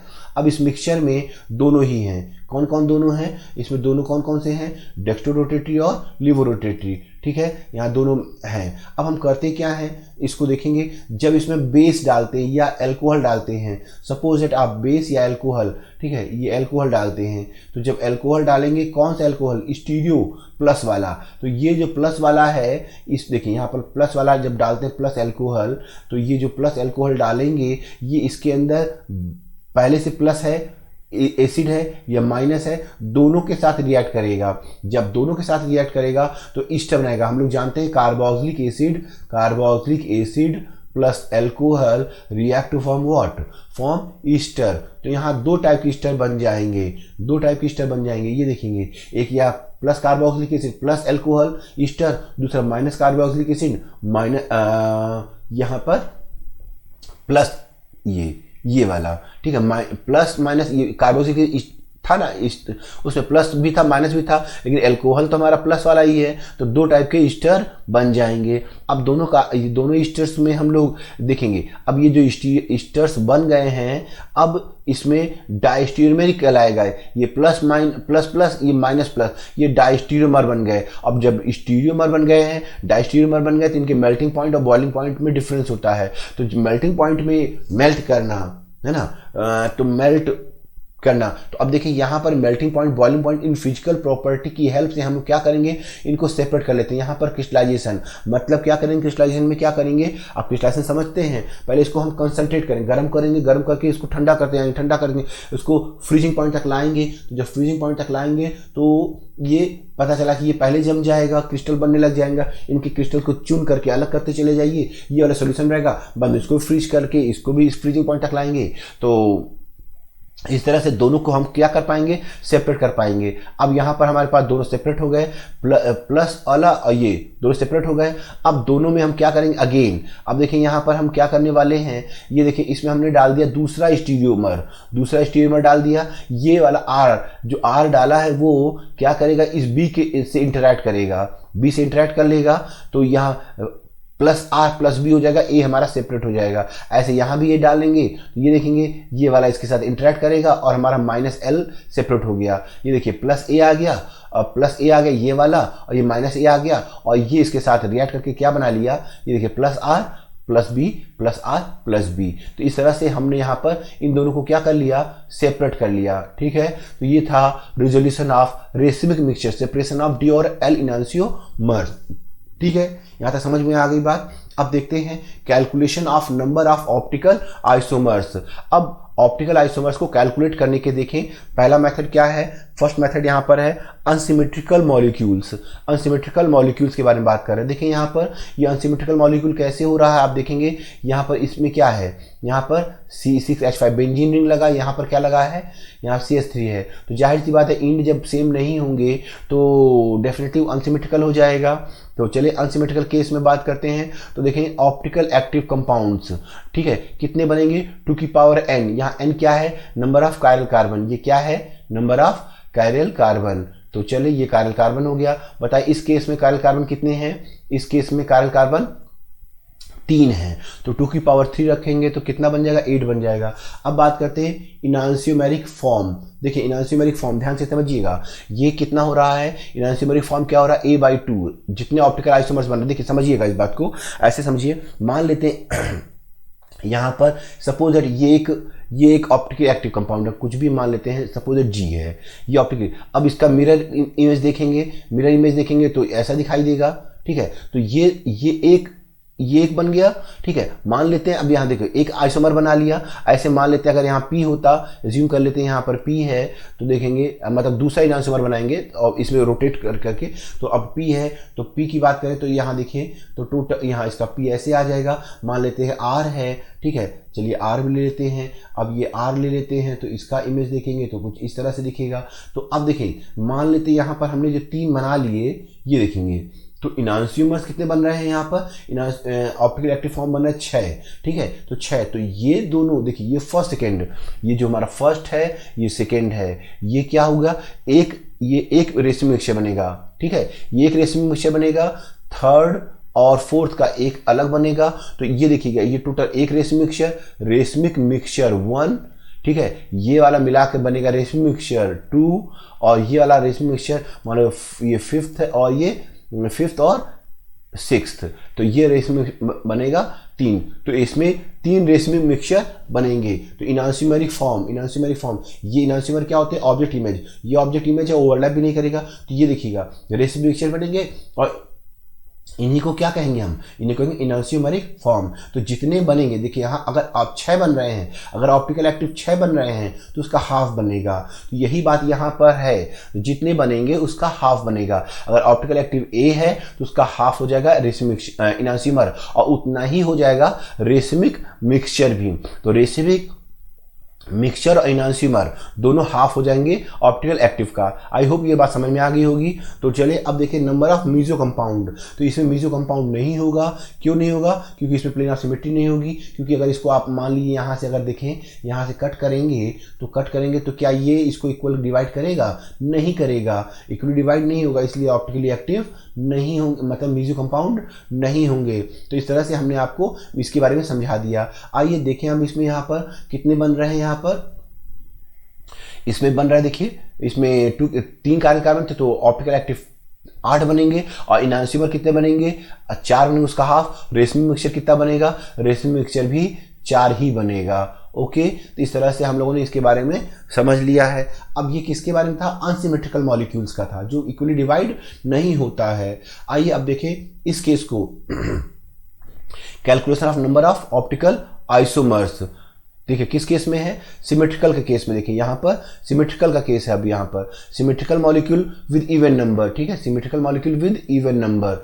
आइए देखें यहाँ पर, ये देखेंगे अब यहाँ पर ये कार्बोक्सिलिक एसिड मिल रहा है और यहाँ ये कार्बोक्सिलिक एसिड है, ठीक है, यहाँ कार्बोक्सिलिक एसिड है, इस एंड पर भी कार्बोक्सिलिक एसिड है। तो दोनों, और यहाँ से अगर डिवाइड करेंगे तो ये देखेंगे यहाँ से डिवाइड करेंगे इस जगह से, तो क्या हो जाएगा, इसमें ये इक्वल हाफ में डिवाइड हो जाएगा। तो जिसमें, और कायरल कार्बन कितने मिल रहे हैं, 2, इसमें 2 कायरल कार्बन है, तो नंबर ऑफ कायरल कार्बन 2 है, इवन नंबर में है और सिमेट्रिकल भी है। तो इस तरह के मॉलिक्यूल के बारे में बात करें तो अब इसका देखिए कैलकुलेशन कैसे करेंगे, ऑप्टिकल एक्टिव कैसे निकालेंगे, 2 की पावर n-1, यहाँ n क्या है, नंबर ऑफ कायरल कार्बन है, ठीक है। अब बाकी आप जान गए, इनांसियोमर कितने निकालेंगे, हाफ हो जाएगा। रेशमिक मिक्सचर कितना हो जाएगा, हाफ हो जाएगा। मीजो कंपाउंड के लिए, मीजो कंपाउंड आप जानते हैं उसका फॉर्मूला ये हो जाएगा। तो चलिए इस केस में देखेंगे, यहाँ पर कायरल कार्बन कितने थे, 2 थे, तो 2 की पावर n, तो आप कैलकुलेट करिएगा। तो यहाँ पर एक्टिव कंपाउंड 2 आएंगे और मीजोमेरिक एक बनेगा। ठीक है, बाकी रेशमिक मिक्सचर इनांशियोमर आप अपना समझ ही गए, हाफ हो जाता है। तो चलिए यहाँ तक हम लोगों ने इसके बारे में बात किया, किसके बारे में, symmetrical molecule with even number. अब बात करते हैं symmetrical molecule with odd number. अब किसके बात करेंगे, ऑड नंबर से। ऑड नंबर में देखिए यहाँ पर, अब यहाँ पर देखिए कितने कार्बन कार्बन हो रहे हैं, 3, 1 2 3, तो ऑड नंबर में है। तो इस केस में इसके लिए क्या करेंगे, ऑप्टिकल एक्टिव कैसे निकालेंगे, ऑप्टिकल एक्टिव निकालेंगे इस फार्मूले से, और बाकी रेशमिक मिक्सचर इनांशियोमर हाफ हो जाया करेंगे। ठीक है, यहाँ तक समझ में आ गया है। मीसो कंपाउंड के लिए फार्मूला ये हो जाएगा। ठीक है, अब कैलकुलेशन कर लेते हैं। ये देखिए एक्टिव फॉर्म निकालेंगे तो यहाँ पर 2 कार्बन कार्बन कितने थे, 1 2 3, 3 कार्बन कार्बन है तो 3 यहाँ वैल्यू में 3 वैल्यू पुट करेंगे, कैलकुलेट कीजिएगा तो ऑप्टिकल एक्टिव कितने बनेंगे, 2 बन जाएंगे। ठीक है, और मीजो भी 2 बन जाएंगे। ठीक है, यहाँ तक तो समझ में आ गया है। अब बात करते हैं इर्थ्रियो और थ्रियो डिजिग्नेशन। देखिए इर्थ्रियो और थ्रियो लिखने का तरीका क्या है, ये इर्थ्रियो और थ्रियो होते क्या है, ये मीजो कंपाउंड से मैच करते कंपाउंड में देखें, यहाँ पर कंडीशन देखें, एटलीस्ट 2 कायरल कार्बन, कम से कम 2 कायरल कार्बन होने चाहिए। ठीक है, पहली कंडीशन। दूसरी, both chiral carbon same pair groups and but third different. आइए इसको समझते हैं। यहाँ पर ये देखिएगा, ये कायरल कार्बन दिख रहा है, यहाँ पर ये कायरल कार्बन है, ये कायरल कार्बन है। ठीक है, अब देखिए 2 कायरल कार्बन नजर आए। पहली कंडीशन क्या है, have at least 2 chiral carbon, 2 carbon है। अब देखिए both chiral carbon same pair groups, देखिए इसमें एक्स वाई तो इसमें भी X Y same pair of groups है, और थर्ड डिफरेंट। अब यहां देखेंगे इसमें आर है, इसमें आर है तो इसमें क्या है, आर डैश है, तो ये थर्ड क्या हो गया, डिफरेंट हो गया। इसका मतलब इसमें ये दोनों कंडीशंस, पहली कंडीशन क्या है, 2 कायरल कार्बन होनी चाहिए कम से कम, और इसमें क्या चाहिए, एक सेम पेयर होनी चाहिए और बाकी डिफरेंट होनी चाहिए। तो दोनों कंडीशन, इसका मतलब इसमें इर्थ्रियो और थ्रियो नजर आएगा। अब इर्थ्रियो थ्रियो में देखेंगे क्या होगा, ये देखेंगे ये वाला इर्थ्रियो है, इर्थ्रियो में क्या होगा कि दोनों पेयर सेम साइड आ रहा है। ये देखेंगे ये दोनों आ रहे हैं, इसमें इधर आ रहे हैं। ठीक, इसमें क्या देखेंगे, इसमें आप देखेंगे तो यहाँ ये एक्स इधर आ गया तो इसमें अलग अपोजिट साइड में आ गया, तो ये हो गया थ्रियो। क्या हो गया, ये हो गया इर्थ्रियो, ये हो गया थ्रियो। इर्थ्रियो थ्रियो समझ में आ गया है। ठीक है, इसमें क्या देखा आपने, सेम ग्रुप सेम साइड आ गया, इसमें सेम ग्रुप अपोजिट साइड हो गया, इर्थ्रियो और थ्रियो। क्लियर हुआ। ठीक, अब देखते हैं नेक्स्ट, इसी को एग्जांपल में दिखा दे रहे हैं आपको। देखें यहाँ एग्जांपल में देखा आपने, क्या देखा कि ये कायरल कार्बन हो गया और इस कायरल कार्बन में दोनों पेयर सेम है, OH OH, तो ये इर्थ्रियो हो गया, और इसका बना लेंगे तो ये OH अपोजिट साइड हो गया, ये थ्रियो हो गया, इर्थ्रियो ये इर्थ्रियो हो गया, और ये क्या हो गया, थ्रियो हो गया। ठीक है, ये दोनों बातें समझ में आ गई हैं। चलिए आगे देखते हैं हम नेक्स्ट। अब देखेंगे optical isomerism by compound have no chiral carbon. अब हम कुछ ऐसे कंपाउंड्स के बारे में बात कर रहे हैं जिसमें कायरल कार्बन तो नहीं होगा, लेकिन फिर भी वो ऑप्टिकल आइसोमेरिज्म शो करेंगे। ठीक है, क्यों शो करेंगे, क्योंकि उसमें एसिमेट्री होगी। आइए देखते हैं, एग्जांपल के तौर पर देखते हैं। पहले एलिन्स की बात करते हैं। एलिन्स क्या होते हैं, देखें अभी आप समझ जाएंगे। ये देखेंगे एलियंस में क्या होते हैं, 2 डबल बॉन्ड लगातार जुड़े होंगे, तो इसको एलियंस कहेंगे। अब एलियंस में देखेंगे यहाँ पर ये एलियंस है, तो यहाँ पर इसका हाइड्रोजन क्या आएगा, इसका हाइड्रोजन आएगा sp आएगा, और इन दोनों का क्या आएगा, sp2 आएगा, इसका हाइड्रोजन क्या आएगा, sp2 आएगा। तो ये है ना, यहाँ तक तो क्लियर हो गया sp और sp2 की बात। अच्छा अब देखते हैं यहाँ पर ओके, तो अब देखें यहाँ पर अगर देखें तो ये क्या कर रहा है, ये शो नहीं करेगा। क्या मतलब, इसमें कायरल कार्बन तो नहीं है, लेकिन ये ऑप्टिकल आइसोमेरिज्म शो कर रहा है। वो कैसे शो कर रहा है वो देखेंगे कि ये देखेंगे इतना पार्ट ये हमारा हो गया हॉरिजॉन्टल, ऐसे हो गया, और ये वाला पार्ट हमारा हो गया वर्टिकल। तो ये हो गया हमारा हॉरिजॉन्टल और ये हो गया वर्टिकल। तो अब हॉरिजॉन्टल वर्टिकल लाइक दिस। अब ये देखिए, ये सपोज ये हॉरिजॉन्टल हो गया, ये हमारा वर्टिकल हो गया। तो अगर इसको आप मिरर में देखोगे तो कैसा दिखाई देगा, ये जो वर्टिकल है ये ऐसे हो गया, ठीक है, ये वर्टिकल हो गया और ये हमारा हो गया हॉरिजॉन्टल। तो अब इसको फिट करोगे तो ये इसके ऊपर फिट नहीं होगा, क्योंकि ये वाला देखो, अगर इसको उठाकर इसके ऊपर फिट करोगे तो देखो ये वर्टिकल था, ये हॉरिजॉन्टल था, यहाँ पर ये हॉरिजॉन्टल है, ये वर्टिकल है। तो अगर उठा के फिट करना चाहो तो हॉरिजॉन्टल वर्टिकल के ऊपर आएगा और वर्टिकल हॉरिजॉन्टल पे आएगा, तो फिट नहीं होंगे, नॉन सुपर इम्पोज होंगे और प्लेन ऑफ सिमेट्री, है ना। तो जब नॉन सुपर इम्पोज कंडीशन आ जाएगी तो जाहिर सा इसमें इक्वलिटी नहीं, सिमेट्री नहीं है, तो ये ऑप्टिकली एक्टिव हो जाएंगी। ये क्या हो जाएंगे? ऑप्टिकली एक्टिव हो जाएंगे। ठीक है, तो चलिए देखें यहाँ पर ऐसा कैसे है। आप यहाँ पर ऑर्बिटल मैथड्स देख रहे हैं, इसका ये वर्टिकल आ रहा है, ये देखेंगे इसमें वर्टिकल आ रहा है, इसमें पाई बॉन्ड बना रहा है ना, पाई बॉन्ड बना रहा कैसे? हॉरिजॉन्टल। तो अब इस तरह से आप यहाँ देखें तो एक एग्जांपल में देखें, पेंट 2,3 डाइन, पेंट 2,3 डाइन। अब यहाँ पर जो बात मैंने बताई थी आप समझ गए होंगे। इसका इमेज देखेंगे तो एक दूसरे को ओवरलैप नहीं करेगा। क्लियर हो गया है? तो इसका मतलब इस तरह के कंपाउंड में काइरल कार्बन नहीं है, फिर भी ये ऑप्टिकल आइसोमेरिज्म शो कर रहे हैं। कौन सा कंपाउंड है ये कंपाउंड है एलीन्स। ऐसे कुछ और कंपाउंड आप देखिएगा, जल्दी जल्दी देख लेते हैं। नेक्स्ट है ये देखें एल्किल डाइन। एल्किल डाइन भी नथिंग कुछ खास नहीं है, बिल्कुल उसी तरह से है। ये देखेंगे यहाँ भी यही केस आ जाएगा, ये हो जाएगा हॉरिजॉन्टल, ये हो जाएगा वर्टिकल और एक दूसरे को ओवरलैप नहीं करेंगे। समझ गए? मैंने वैसे भी बताया था जहां डबल, देखिए मैंने आपको बताया है कि double bond is equals to ring. तो यहाँ पर मैंने एलियंस में क्या बताया था, यहाँ पर डबल बॉन्ड था, अब डबल बॉन्ड की जगह क्या लगा दिया? रिंग लगा दिया। ओके, यहाँ समझ में आ गई बात। चलिए अब नेक्स्ट देख लेते हैं, एक और देखते हैं। अब स्पायरिन से, स्पायरिन में क्या हो जाएंगे? 2 रिंग आ जाएंगे। ये देखेंगे यहाँ भी डबल बॉन्ड की जगह रिंग हो गया, यहाँ भी। ठीक है, तो ये फिर से वही आ जाएगी बात, ये हॉरिजॉन्टल हो जाएगा, ये वर्टिकल हो जाएगा, एसिमेट्री शो करेगा।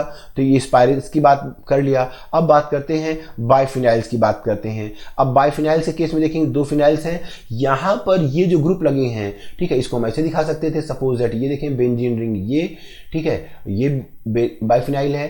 ठीक है, अब यहां होना क्या चाहिए? ये एक्स, ये वाई, ठीक है, यहां जेड और यहां पर कुछ भी नाम दे दो पी।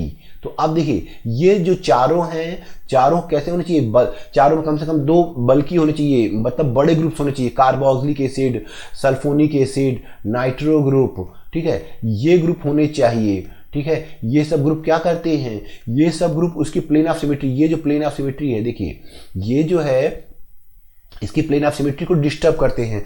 एक में जैसे ये 2 देखे बेंजीन रिंग है, ये जुड़ा हुआ है, तो एक में नीचे ऐसे हो गया, तो एक में ऊपर हो गया। ठीक है, तो अब ये इसकी वजह से क्या होगा? ऊपर नीचे। अब इसका इमेज देखोगे तो इमेज में भी उल्टा आएगा, मतलब इसमें भी अगर ये नीचे हो जाएगा, मान लीजिए थोड़ा डाउनवर्ड, ठीक है, डी लिख देता हूं डाउनवर्ड, ये अपवर्ड।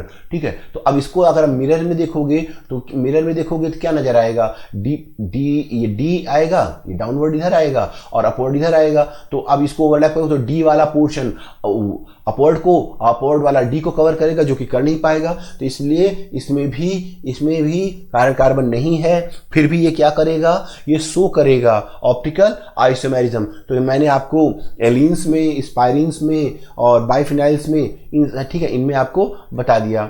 अब बात करते हैं डीएल डिस्क्रिप्टर्स। अब ये डीएल डिस्क्रिप्टर क्या है? ये बायोकेमिस्ट्री में यूज होता है। अब इसका इस्तेमाल जनरली वैसे नहीं होता है, मतलब ये पुराने मेथड से इसका नेमिंग होता था। ध्यान रखना यहाँ पर ये थ्योरेटिकल वर्ड है, ये डी और एल और ये डी एल, देखिए ये और डी एल ये स्मॉल लेटर में है। ये optical isomerism dextro rotatory, levo rotatory के लिए है, ध्यान रखना है। ठीक है, ये एक्सपेरिमेंटली डिसाइड किया गया। ठीक है, ये थ्योरी है हमारी, थ्योरी के हिसाब से डिसाइड किया गया। आइए देखते हैं थ्योरी के हिसाब से। ठीक है, थ्योरी के हिसाब से कैसे डिसाइड किया गया, आइए देखें। यहाँ पर ये देखें स्टैंडर्ड पैरामीटर ग्लिसरॉल्डिहाइड को माना गया है।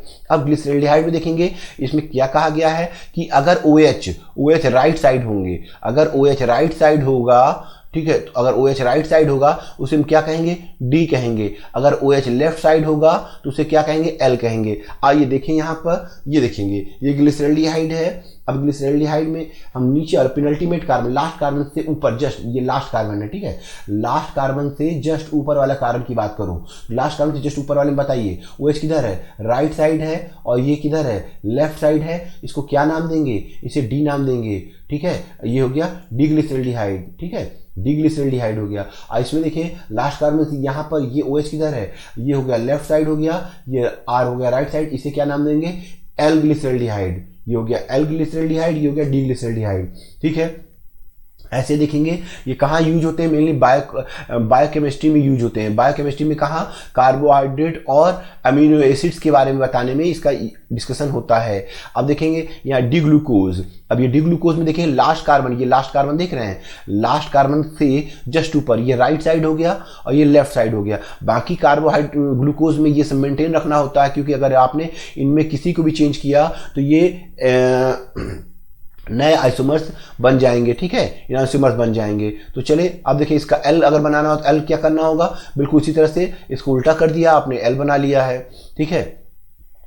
अब देखें DL descriptors of amino acids.